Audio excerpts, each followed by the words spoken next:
Bonjour à tous chers amis, good morning, good afternoon, good evening, how are you today?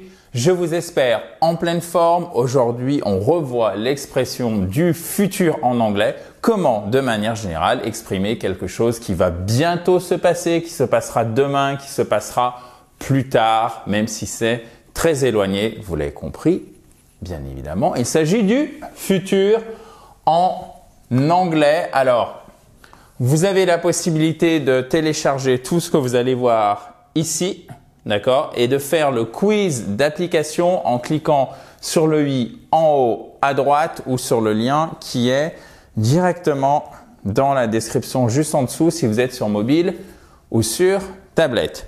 Le futur, il est assez spécial en anglais parce que contrairement au présent et au passé, en fait, vous n'avez pas de forme verbale spécifique. C'est d'ailleurs pour ça qu'on dit qu'en anglais, en fait, vous avez seulement deux temps, le présent et le passé, et tout le reste, en fait, vous allez utiliser, entre guillemets, des artifices. Vous n'allez pas avoir de forme directe pour pouvoir exprimer le futur, comme en français, par exemple. Je parle, j'ai parlé, ou je parlais, passé, et je parlerai. Donc, vous mettez E, R, A-I et vous avez la fin du mot pour exprimer le futur. Vous voyez, vous avez une forme bien spécifique. En anglais, le verbe to come, venir au présent, c'est présent simple, I come. D'accord? Présent continu, c'est en train de se passer. Qu'est-ce qui se passe? Là, vous devez utiliser l'auxiliaire être et vous rajoutez ing. C'est un verbe irrégulier. Sa forme au passé, donc au prétérit, est I came. Mais alors, pour exprimer le futur, vous n'avez pas, par exemple, I comerai, si on mélangeait le français et l'anglais. Vous voyez, vous n'avez pas de forme verbale spécifique. Bon, ça, évidemment, c'est une horreur, mais c'était pour illustrer. Donc, qu'est-ce que vous allez faire pour exprimer le futur en anglais? Vous allez utiliser will, d'accord? Vous allez utiliser be going to. Vous allez utiliser du présent continu, on va en reparler. Vous le faites en français quand vous dites j'arrive, c'est la même chose. I'm coming, présent continu. Vous allez même parfois utiliser le présent simple où certaines expressions seront suffisantes pour exprimer l'idée de futur sans qu'on soit obligé d'exprimer au niveau du verbe une notion de quelque chose qui va se passer plus tard, une notion du futur. Ok, donc ça, c'est toutes les façons d'exprimer le futur. Voyons concrètement ce que ça nous donne. Celle que vous connaissez, c'est sans doute will, ok, à laquelle vous rajoutez la base verbale. Donc, si je reprends mon verbe to come, qu'est-ce que c'est la base verbale? C'est l'infinitif sans le to, donc ça nous donne I will come, je viendrai. Et d'ailleurs, normalement, en français, on ne devrait pas dire je viendrai, mais je viendrai. Ça devrait s'écrire comme un, je pouvais pas m'empêcher de vous faire la petite distinction, mais même si personne l'a fait, je viendrai et je viendrai à ça serait pour le conditionnel. I would come, I will come. I will come, je viendrai, I would come, I will. Will, ça se prononce avec un i court, ok, qui est très proche du e accent aigu, même si c'est pas exactement la même chose, le accent aigu français, I will, et pas I will. C'est pas I will, c'est I will. Et c'est aussi la volonté, ok? Will, que vous retrouvez dans le verbe, dans le nom willingness. La volonté de faire quelque chose, d'accord? Entre le souhait et la volonté. Donc, on va en revenir à will, mais quand est-ce que nous allons l'utiliser will pour exprimer un futur en anglais?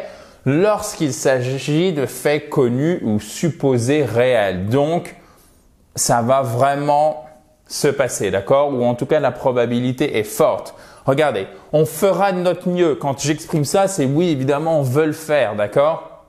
On veut le faire, vous voyez? C'est pas pour rien que will, c'est aussi la volonté. C'est la volonté que quelque chose se passe. Donc en fait, avec le modal de la volonté, on exprime le futur. C'est ça votre modal de la volonté. En anglais, on exprime le futur. We will do our best. We will do our. Et pas our, non, our. OK? Our. We will do our best. On fera de notre mieux. The company will hire 5 engineers next year. Engineers. OK? Ta. Vous entendez la musique du nom? Engineers et pas ingénieurs. Non.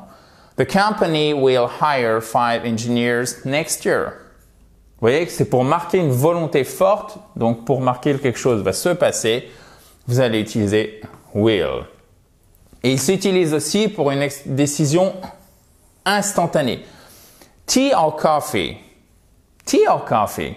I'll have some tea. Alors, vous allez ce will en forme contractée. Vous allez, au lieu que ça soit simplement will, qu'est-ce que ça va devenir? Pardon, ça va devenir pas. Enfin, au lieu que ça soit will, qu'est-ce que ça va devenir? Ça va devenir apostrophe S. Et ça, c'est notamment à l'oral. C'est très souvent. Ça permet d'aller plus vite. On va dire I'll have some tea. Et vous n'allez pas dire I'll take some tea. Say I will have some tea. I will have some coffee. I'll have some coffee. Vous faites rouler en fait quasiment le L. I'll have some tea. I'll have some coffee. Je prendrai du thé. Je prendrai un thé. I'll have a coffee. OK? Donc ça, c'est pour les décisions instantanées, d'accord? OK? Donc vous voyez, vous avez la volonté, oui, c'est bon. Et aussi pour ce qui va se passer dans le futur et qui est très probable, OK? We will hire 5 engineers next year. On va embaucher 5 ingénieurs l'année prochaine. Ensuite, vous avez aussi une forme continue pour le futur, pour décrire quelque chose qui sera en train de se dérouler dans le futur. Si je vous dis I'm speaking, là c'est je suis en train, I'm speaking to you. Je vous parle, OK? I'm speaking. Mais si je veux dire dans le futur, je serai en train de vous parler, je vais vous dire I will be speaking to you, for example, OK? Donc comment vous le formez? Vous mettez toujours votre will. Ici, vous avez toujours votre auxiliaire être pour former votre temps continu, mais c'est simplement be, il n'est pas conjugué, et vous recasez votre forme en ing qui indique que quelque chose est en train de se dérouler juste derrière. I will be speaking. Donc, de I am speaking, parce que I'm, c'est évidemment la forme contractée de I'm, ça devient will be speaking. So, for example, donc une action qui est en train de se produire à un moment du futur. Don't call me tomorrow. Ne m'appelle pas demain. Pourquoi? Parce que si tu m'appelles demain, je serai en train, et c'est quand même plus important, joke, plaisanterie, désolé, mauvaise, c'est pas grave, vous étiez habitué en 2021 et avant, donc c'est bon. Je serai en train de faire quelque chose d'important, je regarderai un film, a movie. So, don't call me tomorrow because I will be watching a movie. I'm watching a movie. Je suis en train de regarder une vidéo, un film maintenant là, OK? So, tomorrow I will be watching a movie. So, please don't call me. Parce que si tu m'appelles, je serai en train de regarder un film, une vidéo. Vous pouvez même le traduire par vidéo, OK? So, for example, on fera de notre mieux pendant que tu attendras. Donc, tu attendras, d'accord? Donc là, vous avez pendant que tu attendras. Comme le contexte est déjà précisé ici, on sait bien que c'est du futur, vous n'avez pas besoin de le repréciser dans la deuxième forme verbale. OK? L'anglais est une langue économe. Si ça, c'est clair que c'est du futur, on fera de notre mieux pendant que. Donc, si c'est pendant et que la première action est déjà au futur, ça sert à rien de dire que c'est pendant au futur, pendant une autre action au futur. On dit simplement, on met simplement le futur ici. So, on fera de notre mieux, on sera en train de faire de notre mieux pendant que tu attendras. Donc, we are doing our best, présent continu. We will be doing our best while you wait. Pendant que, c'est aussi pour ceux qui adorent traduire, tandis que, d'accord? Alors, méfiez-vous parce que des fois, vous dites, comment je dis tandis que, et puis après, en fait, ce qu'il faut mieux faire, c'est trouver un équivalent. Alors, tandis que, pendant que, ah, ok. Et là, souvent, quand vous tournez avec deux versions plutôt qu'une, au lieu d'utiliser que, tandis que, pendant que, c'est quand même légèrement plus courant.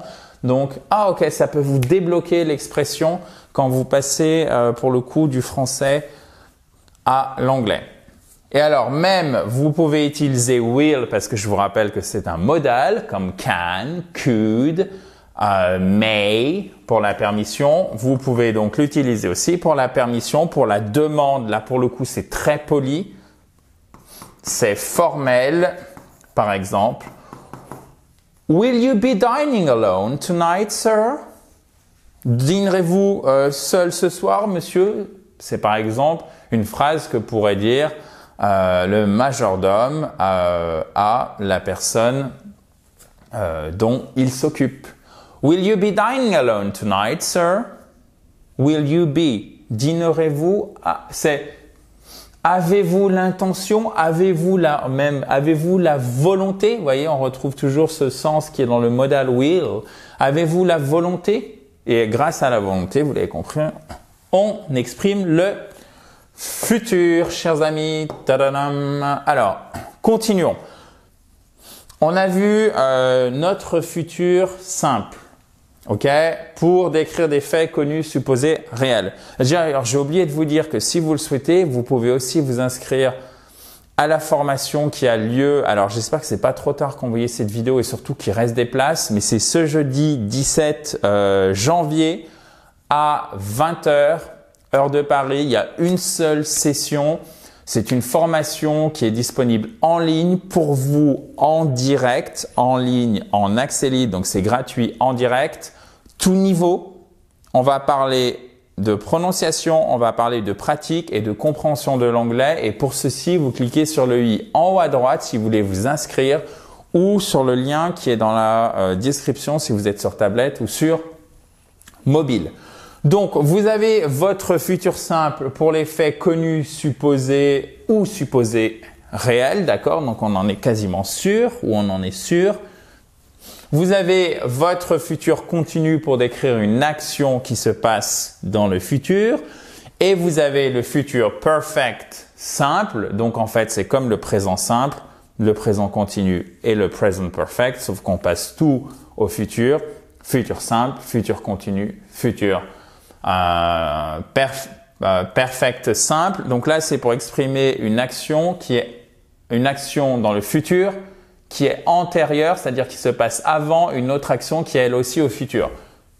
Donc, vous êtes ici, ça c'est le temps qui passe, vous avez une première action au futur et on va exprimer une action antérieure à une autre, ok? On aura fait de notre mieux d'ici ce soir ou antérieur à un point dans le temps qui est dans le futur.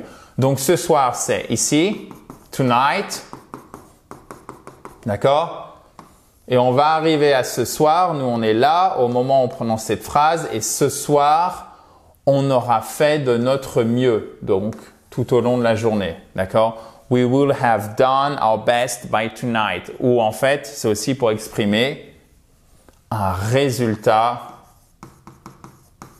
dans un point qui se situe dans le futur. Donc, je vais exprimer le résultat d'une action qui va arriver par rapport à un point qui est plus loin. D'accord? Donc, je vais exprimer le résultat de nos actions là. Donc, je vous parle là, regardez. We will have improved our English by the end of the video. On aura amélioré notre anglais à la fin de la vidéo, vous voyez? Donc là, on commence, on est en train de faire la vidéo. il y a le processus, là, vous allez l'améliorer. Et à la fin de la vidéo, donc on va exprimer le résultat d'une action future qui commence maintenant. D'accord? On exprime le résultat à un point dans le futur qui est ici à la fin de la vidéo. OK? So we will have improved our English by the end of the video, à la fin de la vidéo. Donc ça, c'est pour exprimer le résultat. C'est le Future Perfect Simple. Et le Future Perfect, j'ai hésité à vous les mettre parce que c'est vraiment des formes assez complexes. J'ai pas dit difficiles, hein, mais complexes. C'est-à-dire que là, vous voyez, on est quand même sur 4 formes. Vous avez will, have, been, plus le verbe en ing. Là, vous en avez 3. Will have plus le participe passé. C'est will have plus à chaque fois le participe passé. Improve, donc c'est le to improve, improved. To do, done. Ici, c'est votre verbe, to do. Et lorsque vous l'exprimez, le résultat, non pas le résultat, mais le processus qui va se passer dans le futur et qui va déboucher sur une autre action dans le futur, vous allez exprimer ici, vous allez utiliser la forme continue. Donc là, c'est une forme simple. Vous avez simplement le participe passé. Là, qu'est-ce que vous faites? Vous avez votre verbe en ing et will have et vous rajoutez been. We will have been working the whole day when you arrive. On aura travaillé toute la journée. Vous voyez, ici, là, ce qui nous intéresse, c'est pas le résultat du travail, c'est le fait qu'on a travaillé, c'est le processus. Là, c'est le résultat. Là, c'est le processus. Il y a la journée qui se déroule. Quand tu arrives, c'est ici. Au moment où vous prononcez la phrase, c'est là. Et là, we will have been working. Donc là, on travaille, on travaille, on travaille quand tu arriveras. Et en fait, on regarde à partir du moment quand tu arriveras, qu'est-ce qu'on aura fait? On aura travaillé. D'accord? À la fin de la vidéo, qu'est-ce qu'on aura fait? Résultat, on aura amélioré notre anglais. Mais on pourrait dire aussi, on aura fait le processus d'améliorer notre anglais, mais c'est une nuance différente. We will have been improving our English. On aura été en train d'améliorer notre anglais à la fin de la vidéo, ou on aura amélioré, mais voyez, vous ne le direz pas en français, vous diriez on va plutôt aller chercher le résultat.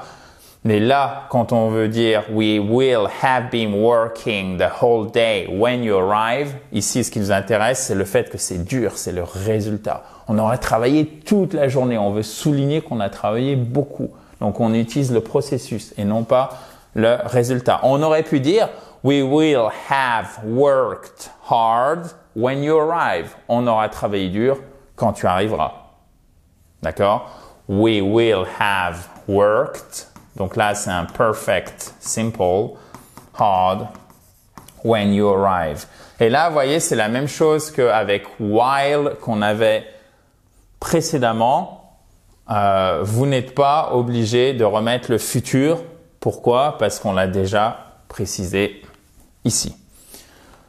Alors, ça va être un peu plus simple, rassurez-vous, mais je voulais quand même voir ces 2 formes qui sont assez, certes, complexes. Ça, on est sur du niveau, là on est sur un niveau B2 minimum, voire C1. Donc si ça vous paraît encore un peu nébuleux, trouble, alors il se peut que ça vienne de mes explications, hein, pas de souci là-dessus. Enfin si, ça serait pas bien, mais je comprends bien que mes explications ne sont pas forcément parfaites, d'accord? Donc je m'en excuse par avance si c'est le cas. Mais si vous pensez avoir compris, c'est assez clair, mais vous n'êtes pas sûr de bien maîtriser, c'est normal. Là, on est sur du niveau intermédiaire plus, voire un niveau avancé. Parce que même en français, les natifs francophones font des erreurs à ce niveau. Alors, vous pouvez aussi exprimer le futur en anglais en utilisant to be going to. C'est vraiment l'intention. C'est ce qu'il faut retenir, d'accord? So today I'm going to talk about global warming. Ça, vous pouvez le retenir, réchauffement climatique. Littéralement, c'est le réchauffement mondial, d'accord? Global warming. Today I'm going to do that. OK? Là, vous annoncez votre attention. En fait, c'est littéralement, je suis en train d'aller pour parler à propos du global warming, okay? Today, I'm going to talk about something. Today, we are going to learn about, about global warming, for example. OK? Alors, vous pouvez aussi l'utiliser pour annoncer un fait futur à partir d'une observation. Donc, ça va se passer là. C'est le futur proche, d'accord? Je vais aller à l'école. I'm going to go to school, okay? Ou je vais apprendre l'anglais. I'm going to learn English. Look, that tree is going to fall. Ok, là il va bientôt tomber. Il va tomber. C'est pas cet arbre tombera, non, c'est il va tomber. C'est bientôt. C'est votre futur proche. She's stuck in traffic. She's going to be late. Là très bientôt, elle va être en retard. C'est pas elle sera en retard, c'est elle va être en retard. C'est votre futur proche. Ok? Donc, to be, going to pour l'intention, pour le futur proche. Parfois, les deux se recoupent, bien évidemment. Parfaitement, chers amis. Maintenant, l'utilisation du présent continu. Et on le fait en français pour exprimer, alors on n'a pas de présent continu en français, mais vous allez voir, on utilise le présent aussi en français pour exprimer un futur. En anglais, on le fait avec notamment le présent continu.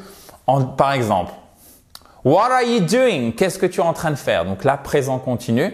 Et là, vous dites, on vous attend. Et là, vous dites, j'arrive. OK. Vous dites en anglais, I'm coming. Littéralement, c'est je suis en train de venir. J'arrive. Là, je suis en train d'arriver. Même si vous n'êtes pas sur votre chemin, vous utilisez ce présent continu, cette action qui est en train de se dérouler dans le présent, comme figure de style pour dire, c'est tellement proche, ça va tellement se faire bientôt que je suis déjà en train de le faire.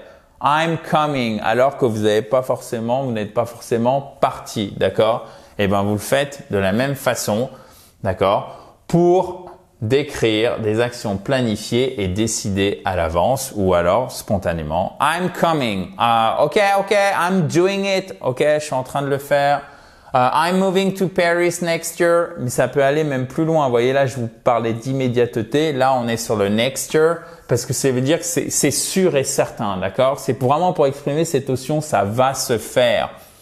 I'm moving to Paris next year. Parce que là, vous voyez next year et vous voyez un présent continu. Vous dites, mais qu'est-ce que c'est que ça? Comment c'est possible? C'est une action. Adrien, tu m'as toujours dit que c'est une action qui est en train de se dérouler, présent continu. Mais oui, il peut être utilisé pour parler d'une action planifiée et décidée à l'avance. I'm moving to Paris next year. Je déménage à Paris l'année prochaine.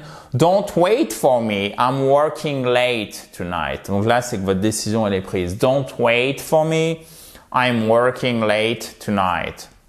She's taking the plane tomorrow. Okay? She's taking the plane tomorrow. Elle prend l'avion demain. C'est fait, c'est décidé si vous utilisez ce présent continu. I'm coming. J'arrive. C'est fait, c'est décidé. D'accord?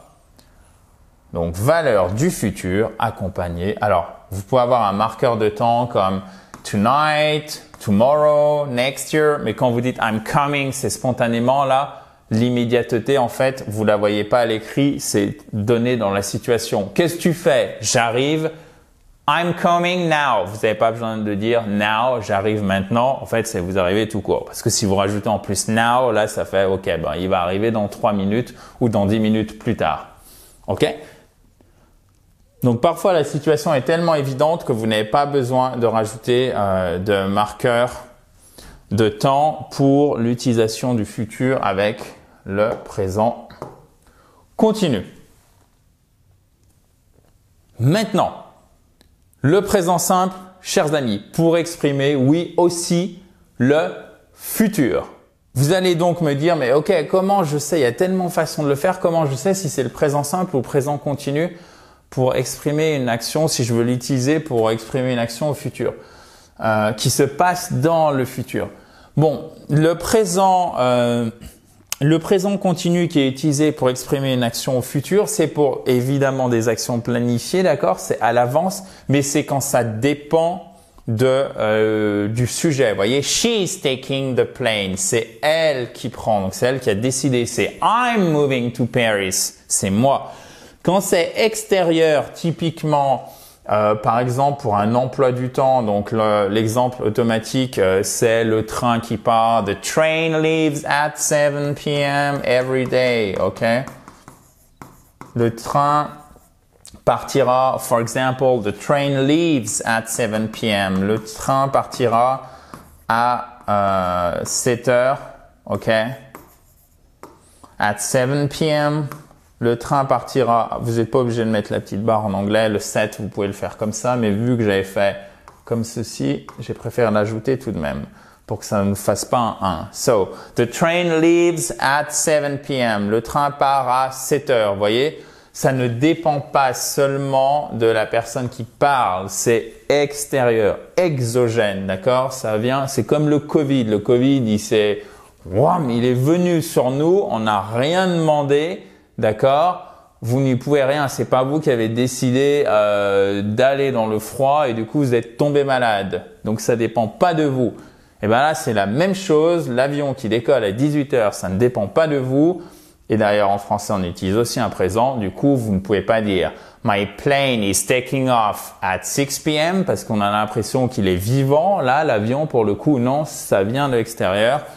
My plane takes off at 6 p.m. Je sais pas pourquoi je vous ai fait cette comparaison avec le Covid. Oubliez ça, c'était nul. Bref. I have my driving test next Tuesday. Tous les mois ou les jours ont une majuscule en anglais. C'est extrêmement important. Et ici, c'est pour ça que je vous l'ai mis en rouge et là aussi, vous avez le S de la troisième personne du singulier au présent. C'est my plane takes off. C'est he takes. OK? It takes. Oh, si c'est une personne, un homme, he takes.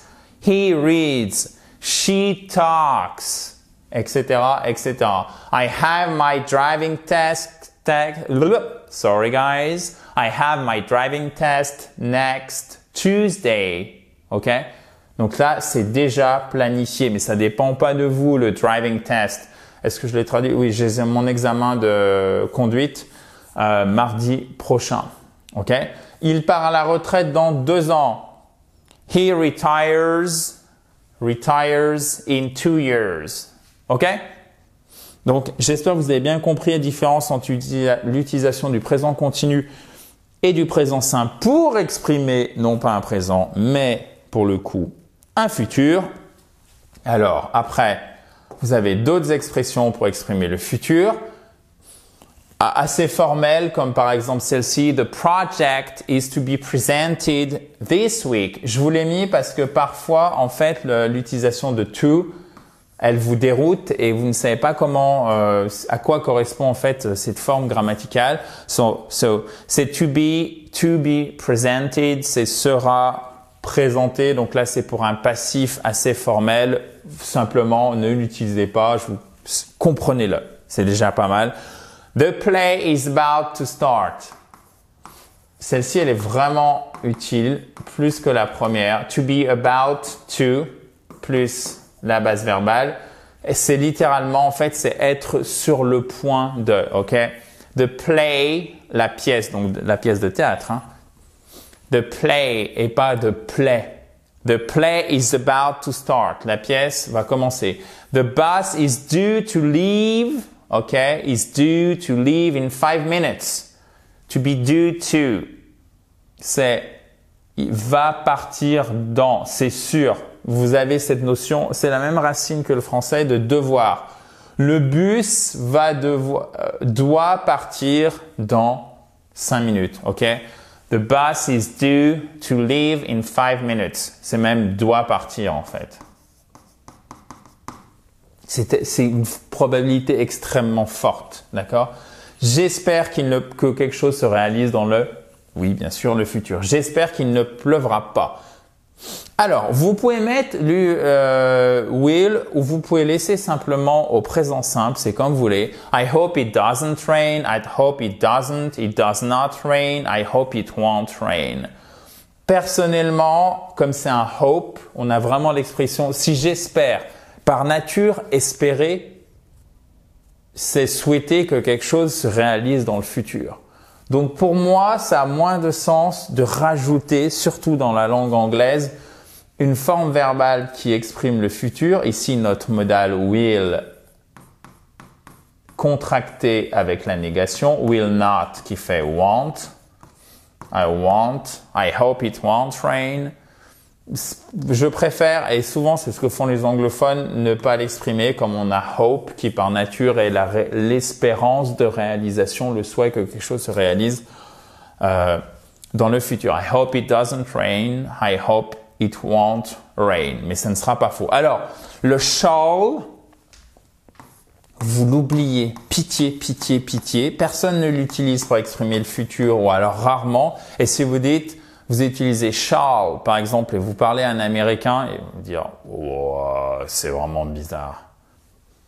C'est comme si je vous demandais, c'est comme si je vous disais à l'oral, auriez-vous l'obligeance de da. Là, vous allez me dire, il y a une connotation sarcastique, c'est bizarre cette façon de me parler, à part dans des contextes vraiment très très bizarres, et surtout en anglais américain, le shall, vous pouvez l'enlever, d'accord? En anglais britannique, parfois, vous le verrez.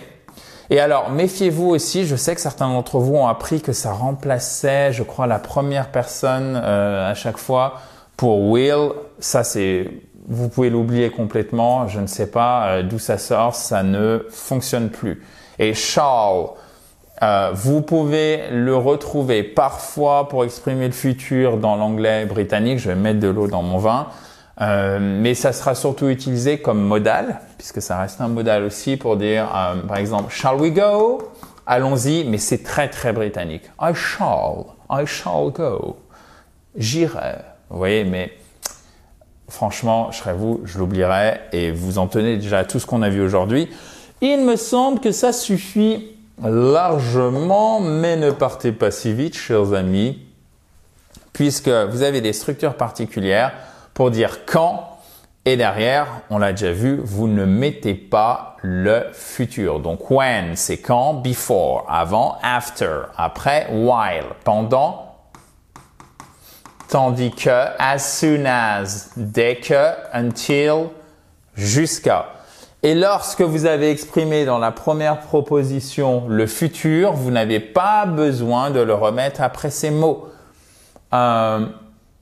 I will buy a big house. J'achèterai une grande maison when I am rich. Quand je serai riche. Vous ne dites pas when I will be rich. OK? I will know as soon as you arrive. Voyez, à chaque fois, vous avez le will dans la première proposition.